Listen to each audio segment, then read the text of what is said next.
Marcel secured the final straps on his hiking backpack, stepping back to admire the meticulous packing job he had done.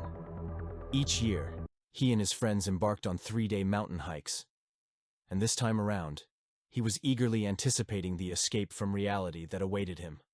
The serene air, tranquil dawns, and morning dew provided Marcel with a temporary reprieve from the demands of everyday life, endless lectures and nerve-wracking exams. Done, that's it, Marcel muttered, swinging his satchel onto his back. The following morning, Marcel and the expedition party gathered at Prague's main train station. Julie couldn't resist teasing Mako about his outdated backpack. "Am I the last one?" Marcel brushed off Julie's question. The group, consisting of Julie, Shenda, Anita, and Marcel, had been friends since high school, and despite now being in college, the tradition of their annual trip persisted. This year, their destination was the Eagle Mountains, starting with a train ride and continuing on foot from Wamperk. "Next time, you'll be hauling tarps," grumbled Chenda as they arrived at the shelter for the night. Chenda wasn't known for being talkative, but when it came to complaints, as Julie put it, he never stopped. Marcel occasionally questioned why Chenda joined the camping trips, consistently dampening the group's spirits with his sullen remarks. As they reached the boardwalk, where travelers typically took breaks during their hikes, the sun dipped below the horizon. Annetta and Marcel were setting up a tarp when Julie let out a startled cry. "Why are you screaming?" Chenda asked. I think I saw someone out there," Julie stammered, pointing into the dense woods. Annetta rolled her eyes, collapsing onto the tarp and focusing on her phone.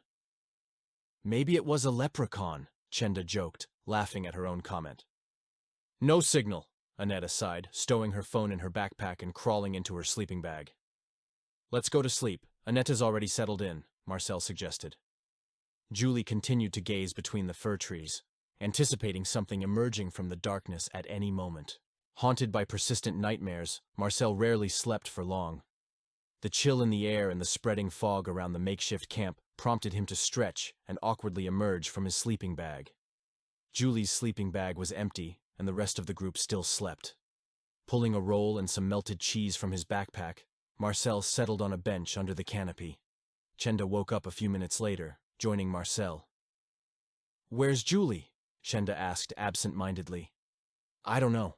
She must have gone to the bathroom." Marcel waved off the question. When Annetta rose, the group grew uneasy. "Try calling her," Chenda urged Annetta. "How can I do that with no signal, genius?" They waited for another hour. Julie was still missing. "Maybe we should go to the police," Annetta suggested eventually. With no better ideas from the group, they packed up and headed back to town. The pervasive fog cloaked the area, making visibility nearly impossible. Silence hung heavy as they contemplated Yulia's disappearance, various unsettling scenarios playing out in their minds. "Shit!" Chanda broke the silence, stumbling over a wooden bench. "I can't believe it," Anita sighed. They found themselves back at the wooden structure they had used as shelter the previous night. "Oh God, we're back where we started!" Marcel exclaimed what everyone had already deduced. "We won't make it to the police station like this." "Let's form a line and search the forest around us," Annetta decided. They removed their backpacks, leaving only flashlights, and ventured into the dark forest after nightfall. Meanwhile, Julie awoke to a throbbing headache, flickering lights, and the desire to vomit. She found herself in a dim basement, the dampness and rats in the corner revealing its nature. Tears welled up as panic set in, but the gag in her mouth stifled any attempt to scream. Struggling against the ropes that bound her legs and arms, she tried to convince herself it was just a nightmare. "I'll make you beautiful." A barely audible, unnatural voice interrupted her cries. A figure with messy brown hair, a gray sweatshirt, and a white porcelain mask, adorned with plump red lips and painted cheeks, loomed over her. The eyes were hidden in endless darkness. The figure admired Julie like a work of art, cutting off her hair and smearing lipstick over her face. As the creature abruptly turned away, it left, prompting Marcel and Annetta to fall into despair. "This makes no sense," Chenda muttered. The trio had combed the forest all night, yet Yulia was nowhere to be found. Is this a church?" Annetta wondered aloud, seeing the ruins of a once holy place. In the middle of the forest? The group approached the white plastered structure, realizing something was off. Aneta, Chenda, and Marcel entered the building. Their flashlights revealed a purple, moth-eaten carpet and a golden altar. However, what caught their attention were the paintings of saints on the walls, each wearing white porcelain masks. I remember these paintings. My grandmother used to take me to services, Aneta explained. But they didn't have those masks on them, of course. As Aneta finished speaking, both boys realized what was peculiar about the paintings. The faces of all the saints were concealed by white porcelain masks. Hearing distant screams, Julie attempted to scream through her gag, hoping for rescue. Marcel, still oblivious, ran to a rusty trapdoor and opened it, revealing stone steps. Aneta followed Marcel, leaving Chenda behind.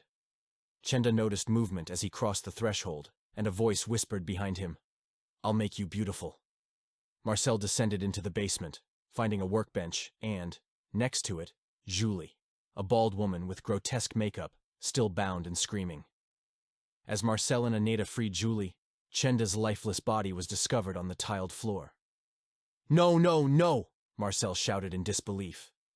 The girls wept over their dead friend until Aneta saw a figure at the entrance. "I will make you all beautiful," the masked stranger declared in a hideous, childlike voice. Aneta, Julie, and Marcel rushed to the church windows in panic. Marcel jumped through a broken window, followed by Julie and... "Son of a bitch," Aneta cursed, leaping over the windowsill. She tried to stand, but hissed in pain. "I think I broke my leg," Aneta sobbed. The creature approached the window. Marcel and Julie exchanged glances, knowing it was too late. They sprinted into the forest, ignoring Aneta's desperate pleas. The screams ceased abruptly. Marcel and Julie ran through the fog, stopping in a clearing. Before them lay an eerie scene, a vast plain with crosses, each bearing a naked, hairless body with red-painted lips and cheeks. This is hell," Marcel whispered. As they absorbed the gruesome sight, Julie, on instinct, grabbed a rock and hurled it at the creature behind them. The masked figure crumpled to the ground.